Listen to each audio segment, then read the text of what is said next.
Hello! Thank you so much! Okay? Sunday po ngayon, alalahanin natin, mapagpalang Sunday po sa inyong lahat, mga Love Nation. Okay, ito, syempre no, pag-usapan natin yung gala night. Okay?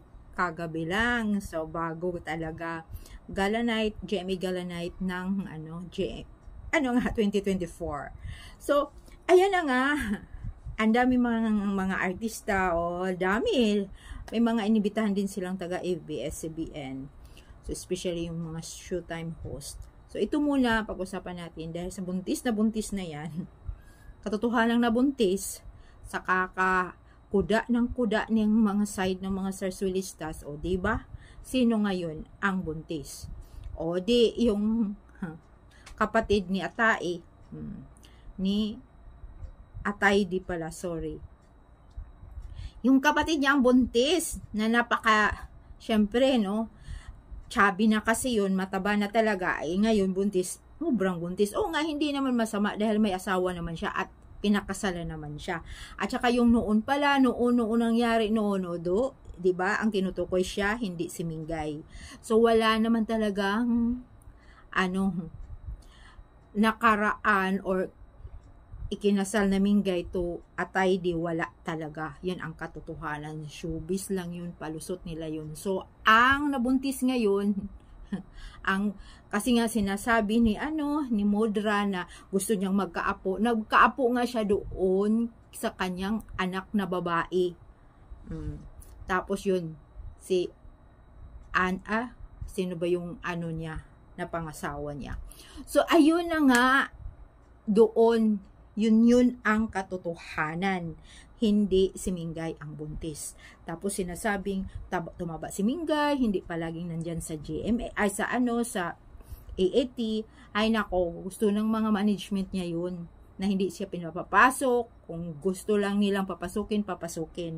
Tapos payat, ay nako, siguro sa buhok niya kasi masyadong maiksi. Tapos buntis, panay talon, panay nagpapatawa, panay galaw ang katawan, di nalaglag na yon. O sinasabi naman nalaglagan, ayan na buntis ulit, kung mga bla bla bla.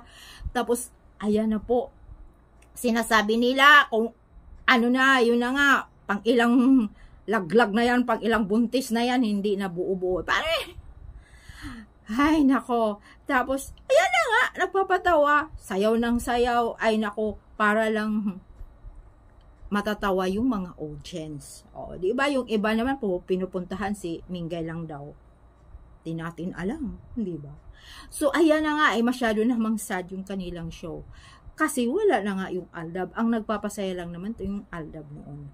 So, ayan, speaking of, yung GMA Gala Night last night, ayan, yung mga expectation ng iba, yung mga gusto ng iba, lalong-lalo na yung KB mga din daw, na andoon daw si KB, si Catherine, may nako yun ang nila, na magkasama yung dalawa, na mag-date yung dalawa sa Gala Night na yun.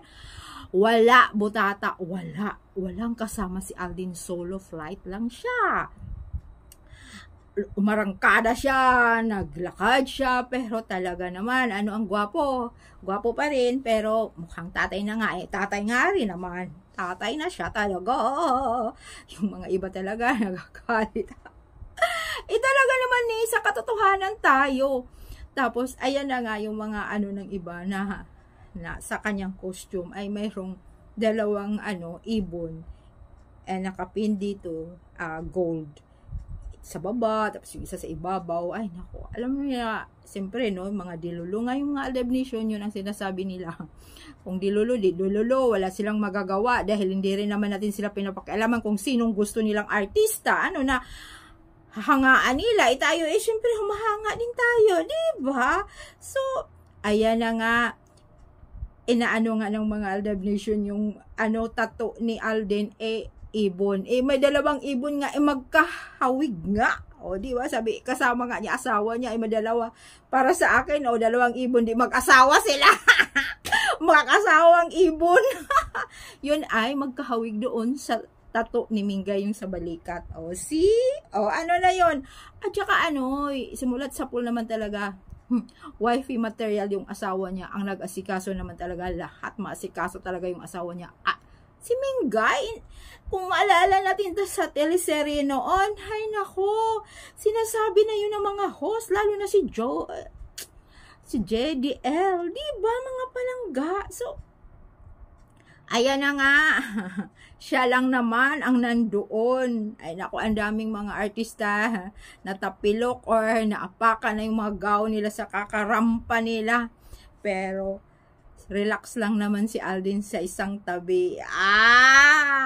So ito na nga, mayroon nga post sa kanyang Instagram. Hindi na pinakita yung yung